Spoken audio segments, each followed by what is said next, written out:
Os quadrinhos do Sonic estão chatos, e eu vou te explicar por quê. As HQs do Sonic da IDW começaram de forma muito promissora. A saga inicial do New Metal Sonic trouxe um mistério intrigante e capturou bem a essência de aventura e ação da franquia, e foi bem apreciado como um epílogo do que aconteceu diretamente depois do Sonic Forces. O retorno do Metal Sonic com omissões quase ditatoriais e a luta pela Angel Island trouxeram um tom épico que lembrava muito os jogos mais ambiciosos do Sonic, como Sonic Heroes. Essa fase inicial soube equilibrar bem personagens, construção de mundo e um clima de urgência, preparando o terreno para algo ainda maior.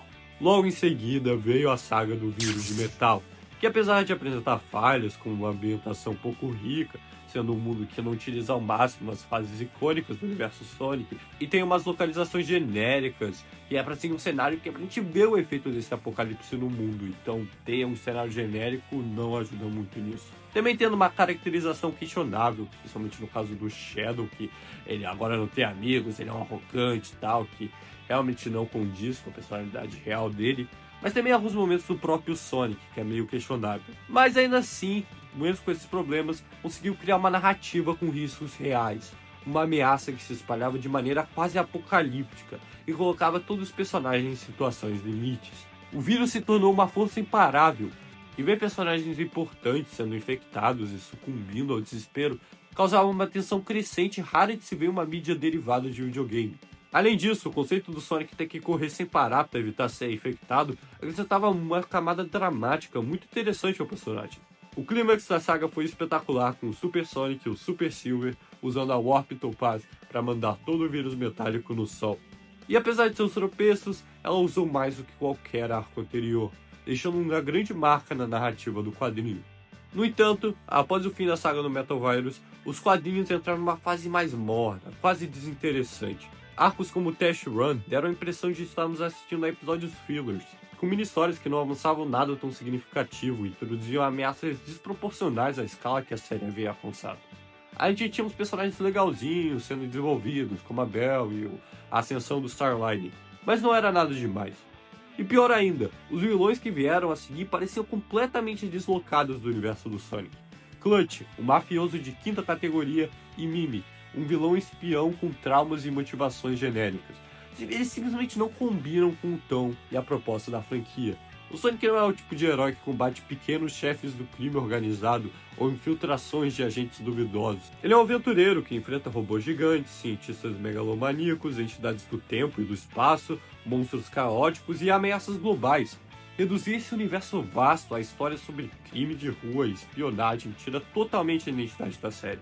E sinceramente, se é pra repetir vilões, prefiro que o Eggman volte 1000 vezes do que ficar inventando antagonistas que parecem saídos de um gibi genérico. Outro problema evidente nessa fase foi a tentativa forçada de empurrar personagens originais como se fossem os pilares centrais da narrativa. Os Diamond Cutters, por exemplo, foram exaltados em excesso, ganhando espaço e importância demais em detrimento dos personagens clássicos dos jogos, o que chega a ser desrespeitoso em certos momentos, principalmente no caso do Silver, e frequentemente é tratado como figurante ou alguém confuso e sem papel relevante, quando na verdade ele deveria ser uma figura poderosa e complexa do futuro.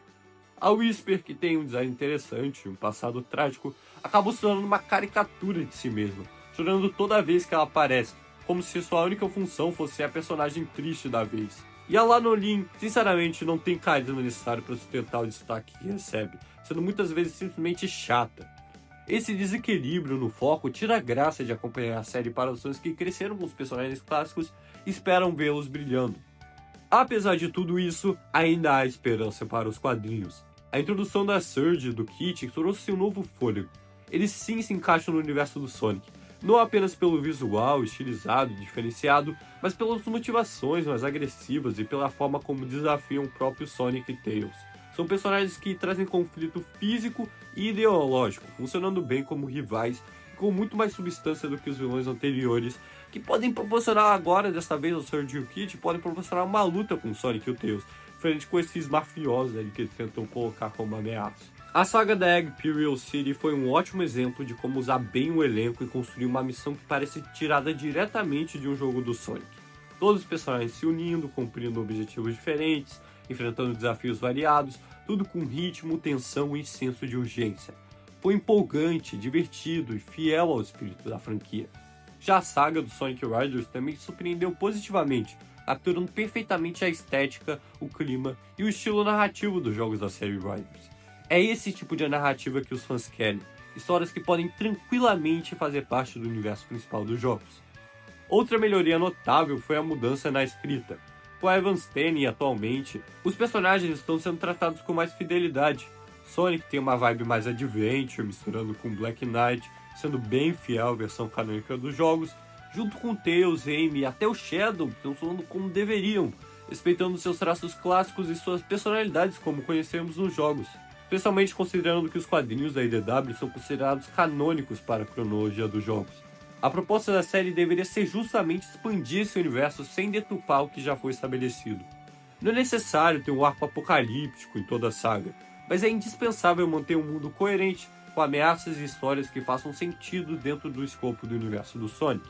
Focar em conflitos pequenos, dramalhões e tramas urbanas genéricas só dilui a identidade da franquia, principalmente com esse negócio da restauração sendo uma organização militar, tira isso do Sonic. A IDW está claramente construindo algo até a edição 100, e torço para que estejam realmente planejando algo bom. Os quadrinhos têm potencial, e os fãs do Sonic estão dispostos a acompanhar, desde que as histórias respeitem o legado dos jogos e ofereçam aventuras condizentes com a grandiosidade do Sonic.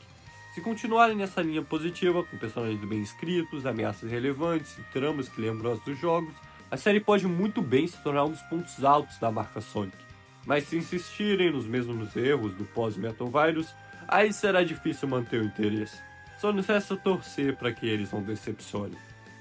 Ok, agora eu vou falar sobre algumas coisas que eu esqueci de mencionar, como a Sage finalmente entrando nos quadrinhos da IDW, que sim, ela foi introduzida no Frontiers, mas na IDW a gente sempre teve esse limbo de se passar no Forces, mas antes do Frontiers, então talvez isso esteja limitando algumas histórias. Então eu tô muito feliz que eles finalmente estão fazendo esse time skip para introduzir a Sage e os elementos do Frontiers. Eu acho que umas dinâmicas de personagens com ela e outros personagens do Sonic podem ser bem maneiras.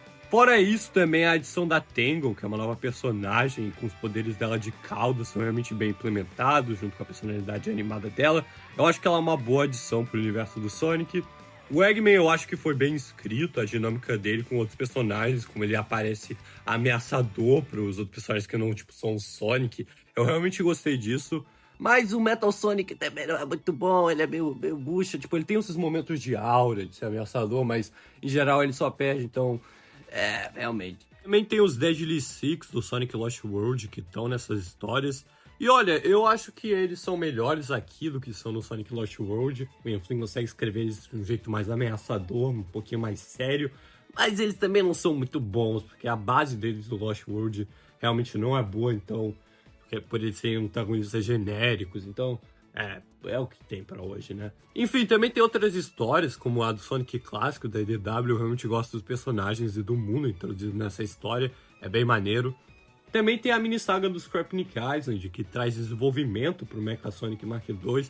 Eu realmente gostei como ele foi desenvolvido. Também tem esse tom de terror. Mas mesmo assim, eu acho que o Sonic e o Tails foram muito nerfados nessa história. Especialmente o Tails, perdendo aquela luta que ele perde. Eu não vou dar spoiler, mas tem uma luta que ele perde que eu acho que ele totalmente não deveria perder. E ele não consegue voar numa parte que ele deveria, cara. É muito estúpido. Mas fora isso, é uma boa saga. Enfim, eu acho que é isso.